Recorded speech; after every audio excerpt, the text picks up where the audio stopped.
ఎంతవరకు వెళ్తుందో చూస్తామని చాలామంది సవాల్ చేసిన ఈ పరిచర్యను దేవుడు ఈ రోజున అనేక మంది దీవెనకరంగా ఆశీర్వాదకరంగా నిలబెట్టాడు. బహుశా నీ జీవితంలో కూడా చాలామంది నువ్వు ఎక్కడి దాకా వెళ్తావో చూస్తామని నిన్ను సవాల్ చేసిన వాళ్ళు చాలామంది ఉన్నారేమో.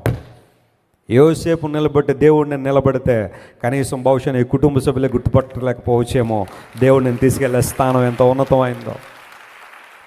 దావీదుని ఎంత ఉన్నతమైన స్థానాన్ని తీసుకెళ్ళాడు. దేవుని లేఖలను పరిశీలన చేస్తే దావీదు అన్నలు కూడా ఆశ్చర్యపడి ఉంటారు. మా కళ్ళ ముందు పెరిగిన దావీదా ఇశ్రాయేలు దేశానికి రాజుగా దేవుడు చేశాడు.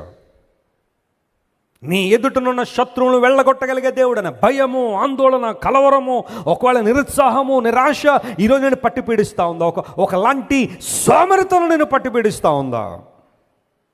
ఇవన్నీ శత్రువులుగా నీ చుట్టూ చేరి నీ పురోభివృద్ధిని అడ్డుకుంటున్నాయా? నీ అభివృద్ధిని ఆటంకపరుస్తున్నాయా? The Lord is with you. The Bible says God will drive out